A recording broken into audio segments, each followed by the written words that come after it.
CG शिक्षा में आपका स्वागत है। हम लोग पढ़ रहे थे जीव विज्ञान कक्षा 11वीं अध्याय 2 का हम लोगों ने 3 पार्ट देखा हुआ है। तो पहला पार्ट है 2A जगत मोनेरा। ठीक है, हम लोगों ने पिछले वीडियोस में साइनोबैक्टीरिया जीवाणु कवक समजीवाणुओं के बारे में पढ़ा था।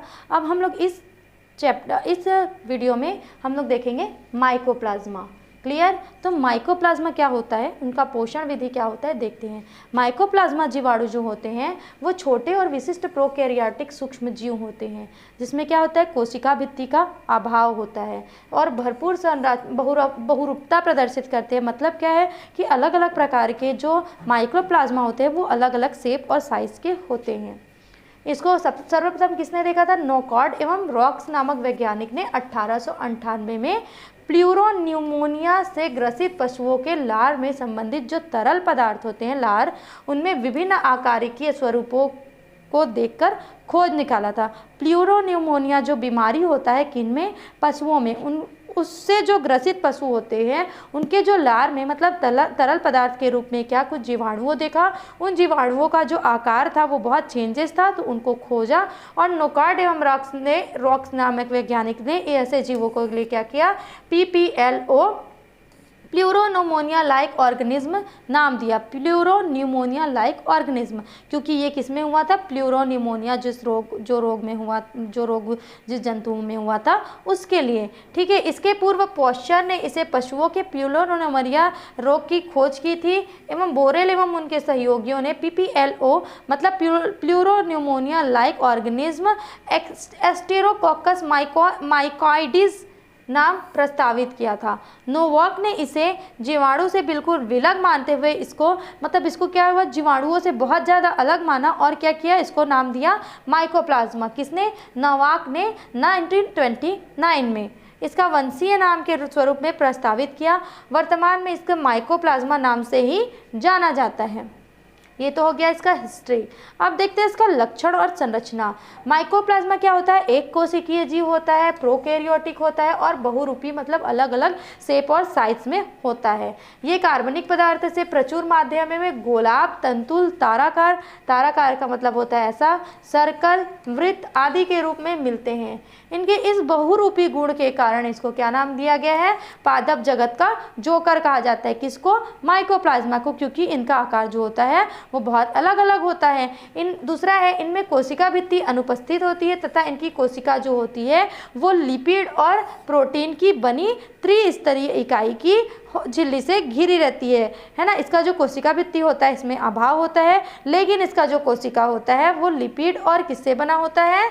लिपिड और प्रोटीन की त्रिस्तरीय झिल्ली से बना होता है और घिरा होता है। ये परजीवी तथा मृत्योपजीवी दोनों प्रकार के हो सकते हैं। ये दूसरों के ऊपर भी अपने भोजन के लिए निर्भर होते हैं और जो मृत पदार्थ होता है, मृत जीव होते हैं, उनसे भी अपना भोजन ग्रहण करते हैं। इनकी जो कोशिका झिल्ली होती है वो क्या होता है? लाइकोप्रोटीन का बना होता है। इनमें दोनों प्रकार के न्यूक्लिक अम्ल अर्थात DNA न्यूक्लिक अम्ल क्या होता है? आनुवांशिकता की इकाई होता है। तो इसका जो न्यूक्लिक अम्ल होता है वो DNA 4% एवं RNA जो होता है वो 8% होता है। ये क्या होता है? पेनिसिलिन के प्रति अत्यंत प्रतिरोधी होता है, हाईली रेसिस्टेंट होता है। पेनिसिलिन जब दिया जाता है तो वो प्रतिरोधकता प्रदर्शित करता है, लेकिन टेट्रासाइक्लिन के प्रति संवेदनशील होता है। क्लियर?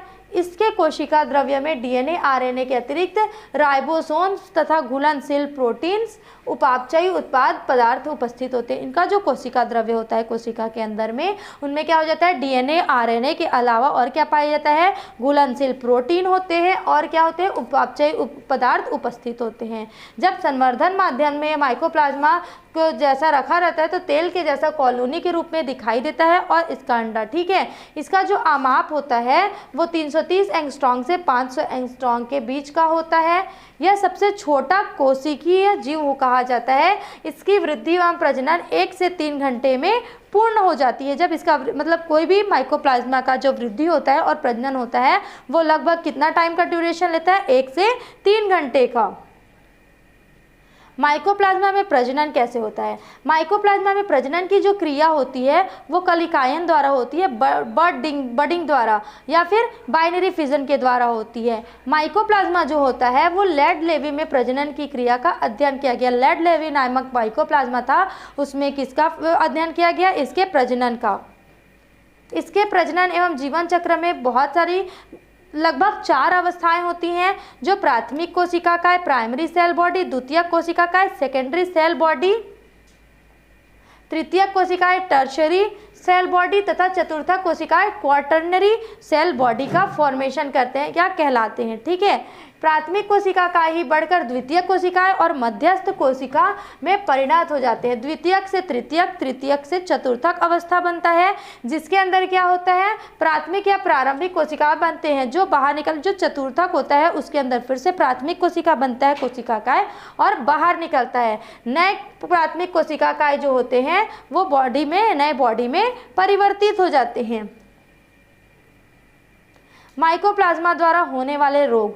माइकोप्लाज्मा से 60 से अधिक ऐसी प्रजातियां ज्ञात हैं जो स्तनधारियों और कीटों में, है ना, मनुष्यों में और फिर कीटों में, पादपों में तथा कीटों में, पादपों में और स्तनधारियों में क्या प्रदर्शित करती है? रोग पैदा करती है। तो पादप रोग क्या है? माइकोप्लाज्मा के कारण पौधों में नींबू, कुछ पौधे जैसे नींबू में ग्रीनिंग रोग, गन्ने में ग्रासी रोग, प्ररोह रोग, चंदन का स्पाइक रोग, बैगन का लघुपर्णी रोग, पपीते का गुच्छित शीर्ष रोग, नींबू का हरित रोग, दलहनी पौधे का कुर्ची सम रोग जैसे रोग फैलाने में हेल्प करते हैं, मतलब वो रोग वाहक का कार्य करते हैं। माइकोप्लाज्मा के कारण पौधे में बौनापन, पीलापन, पत्तियों में पीलापन हो जाता है, पुष्पों की पत्तियों में तरह तरह का रोग हो जाता है, पर्व और पत्तियों का अत्यधिक छोटा हो जाना जैसे लक्षण देखने को मिलते हैं। माइकोप्लाज्मा द्वारा मनुष्यों में उत्पन्न होने वाले रोग। जननांग शोथ। माइकोप्लाज्मा हेमेनेसिस द्वारा, माइकोप्लाज्मा की कुछ जातियां जैसे माइकोप्लाज्मा हेमेनिन्स द्वारा जननांग शोथ, बंध्यता जो माइकोप्लाज्मा फर्मेंटेंटस के द्वारा होता है, श्वसन नाल संक्रमण, श्वसन नाल जो होता है उसमें संक्रमण पैदा होता है किसके द्वारा? माइकोप्लाज्मा सेलाइवेरियम के द्वारा, है ना। प्राथमिक अप्रारूपीय न्यूमोनिया पैदा होता है किसके द्वारा? माइकोप्लाज्मा न्यूमोनी के द्वारा। जंतुओं में रोग होता है, कुछ जंतुओं में, जैसे माइकोप्लाज्मा के कारण पालतू पशुओं में जैसे गाय या भैंस जो होता है उसमें होता है न्यूमोनिया रोग, जो माइकोप्लाज्मा माइकाइडिस। भेड़ और बकरी में एग्लेक्टिक रोग, जो माइकोप्लाज्मा एग्लेक्टिया के प्रमुख रोग कारक होते हैं। फिर है माइकोप्लाज्मा के बाद हम लोग देखेंगे रिकेट्सिया। अच्छा, एक और क्वेश्चन इसमें आता है, इसमें जीवाणुओं के बीच और माइकोप्लाज्मा के बीच अंतर पूछ देगा, है ना। तो उनके लक्षणों को, उनके प्रजनन को और उनका जो आपका क्या बोलते हैं पोषण विधि होता है उसको लिखेंगे आप लोग। जीवाणुओं और नीलहरित शैवाल के बीच जो पूछ देगा अंतर, है ना। तो जितने भी हम लोगों ने जीवों का, जैसे कवकक्षम जीवाणु और जीवाणु के बीच, नीलहरित शैवाल और माइकोप्लाज्मा के बीच, तो हम लोगों ने जितने भी छह चीज़ पढ़े हम लोगों ने, उन छयों के बीच आप लोगों को जो लक्षण होंगे उनको क्या करना है? वर्गीकरण करके एक एक क्या करेंगे, आप कॉपी लेंगे, जो बड़ी कॉपी होती है उसमें क्या करेंगे, छयों का नाम 1 बाय 1 लिख लेंगे, एक के बाद एक, और छयों का लक्षण लिख लेंगे और लाइन खींच लेंगे। ठीक है, जिसमें क्या होगा, एक जो होगा वो उसका 3 जो होगा स्पेसिफिक लक्षण होगा, और एक प्रजनन होगा, एक पोषण विधि होगा, और एक जो होगा आपका उदाहरण होगा। तो ऐसे आपके साथ साथ जो लक्षण बन गए आपके, वो क्या हो जाएगा? अंतर। तो इस अध्याय को हम लोग इस हिसाब से शॉर्ट फॉर्म में पढ़ सकते हैं। क्लियर? अब देखते हैं रिकेट्सिया। H.T. रिकेट्स ने सर्वप्रथम ज्वर का अध्ययन किया। ज्वर मतलब क्या होता है? बुखार। रिकेट्सिया को खोजा, रिकेट्स नाम के वैज्ञानिक ने रिकेट्सिया को खोजा। ये क्या होता है? जो जीव होता है वो रक्त चूसने वाला कुछ कीटों जैसे जू, जिसको लाइस बोलते हैं, टिक्स तथा माइटस आदि के शरीर में अंतःपरजीवी के रूप में पाए जाते हैं। ये क्या होते हैं? रोग खून चूसक जीव होते हैं ना, रक्त चूसक जीव होते हैं। किसके शरीर में पाए जाते हैं? लाइसिस मतलब जुएं, है ना। और क्या हो गया? टिक्स और माइटस, जो शरीर में क्या करते हैं? शरीर में अंतःपरजीवी के रूप में होते हैं। इनका जो आकार होता है वो जीवाणु के समान होता है। ये मनुष्यों में कौन कौन सा ज्वर पैदा करता है? Rocky mountain spotted fever, Rocky पर्वत का चितरी द्वार ज्वर जो पैदा करता है। फिर रहता है टाइफस, रिकेट्सियल पॉक्स, क्यों ज्वर, क्यों फीवर आदि रोग उत्पन्न करते हैं। जो रिकेट्सिया नाम के जीवाणु होते हैं। अब देखते हैं रिकेट्सिया के बाद हम लोग देखेंगे जीवाणुओं का आर्थिक महत्व। किसी भी जीवधारी का आर्थिक महत्व उसके द्वारा होने वाले लाभ और हानि के आकलन से होता है, ठीक है। अतः जीवाणुओं के आर्थिक महत्व का अध्ययन निम्न शीर्षकों के अंतर्गत किया गया है। जैसे पहला है लाभदायक जीवाणु। कृषि के क्षेत्र में जीवाणु भूमि की उर्वरता बढ़ाने का कार्य कैसे करते हैं, इनके अपने सक्रियता के फलस्वरूप करते हैं। जैसे नाइट्रोजन स्थिरीकरण द्वारा। कई जो जीवाणु होते हैं कुछ पौधों के जड़ों में उपस्थित होते हैं, जैसे एजेटोबैक्टर, है ना, ये क्या करते हैं स्वतंत्र रूप से राइजोबियम लिग्यूमिनेसी द्वारा क्या करते हैं, दलहनी पौधों के सहजीवी के रूप में नाइट्रोजन का स्थिरीकरण करते हैं। उनके क्या करना चाहिए, उनके जड़ों में उपस्थित होकर, और क्या करते हैं, भूमि की उर्वरा शक्ति में अभिवृद्धि करते हैं। फिर है दूसरा नाइट्रीकरण, ठीक है। नाइट्रोसोमोनास नामक जीवाणु जो होता है वो अमोनिया के यौगिकों का नाइट्रस में बदल देते हैं। नाइट्रस को नाइट्रोबैक्टर नामक जीवाणु जो होता है वो नाइट्रेट्स में बदल देता है। इस प्रकार के जीवाणुओं के द्वारा पौधे एवं जंतुओं के शरीर में मृत अवशेषों के अमोनियाई यौगिकों का नाइट्रेटस में चेंज होना बदलकर भूमि में नाइट्रोजनी पदार्थ की उपलब्धता को बढ़ा देता है। फिर है अमोनियाकरण द्वारा, बाय अमोनिफिकेशन। बैसिलस वंश की कुछ जातियां जो होती है, बैसिलस जो होता है जीवाणु होता है, और बैसिलस जो जीवाणु होता है उसकी कुछ जातियां जैसे बैसिलस सबटाइलिस, बैसिलस माइटोकाइडिस, बैसिलस रेमोसस आदि पौधे एवं जंतुओं के जो मृत शरीर होते हैं या अंश होते हैं वो जटिल कार्बनिक पदार्थों, प्रोटीन, अमीनो अम्ल आदि को अमोनियम यौगिक में क्या कर देते हैं, विभक्त करने का कार्य करते हैं। यह प्रक्रिया प्यूअर्ड कहलाती है।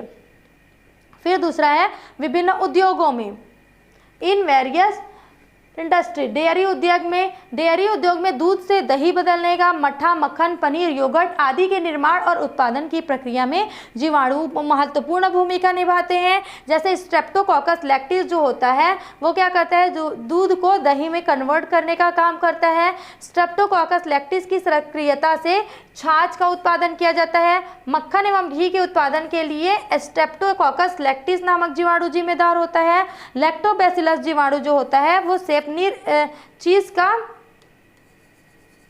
चीज का उत्पादन करता है। लैक्टोबैसिलस वल्गेरिस जो होता है वो स्ट्रेप्टोकोकस थर्मोफिल्स के कारण दूध से योगर्ट बनाता है, ठीक है।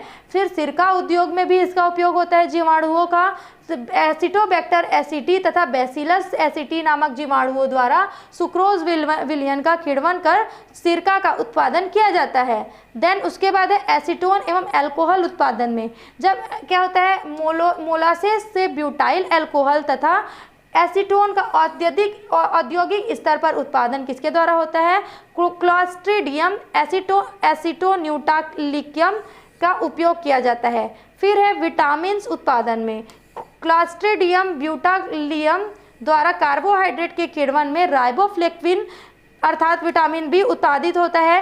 रेशों की रेटिंग में मतलब क्या होता है, क्लोस्ट्रीडियम ब्यूटेरियम की सहायता से विभिन्न पौधों के तनों के रेशों जैसे जूट, पटसन आदि को पानी में सड़ाकर अलग अलग करने की प्रक्रिया क्या कहलाती है, रेटिंग कहलाती है। फिर है तंबाकू, चाय, कॉफ़ी और के प्रसंस्करण में, क्यूरिंग में माइक्रोकोकस कैडेडियस जैसे जीवाणु द्वारा चाय, कॉफ़ी और कोको के उत्पादन में विभिन्न क्वालिटी हेतु क्यूरिंग का कार्य किया जाता है। इस तरह जो तंबाकू होता है उसके उत्पादन में पत्तियों के क्यूरिंग में भी बैसिलस मेगाथेरियम नामक जीवाणु का उपयोग सक्रियता से किया जाता है। फिर है चर्म उद्योग में, इन लेदर इंडस्ट्रीज चमड़े के रोमों को हटाने की प्रक्रिया को टैनिंग कहते हैं। चमड़े में जो रोम होते हैं, जो बाल होते हैं, उसको हटाने की प्रक्रिया को क्या बोलते हैं, टैनिंग। यह प्रक्रिया भी जीवाणु की सक्रियता से ही संभव होती है। फिर है तीसरा प्रतिजैविक उत्पादन में, एंटीबायोटिक्स प्रोडक्शन में अनेक प्रकार की एंटीबायोटिक औषधियों का उत्पादन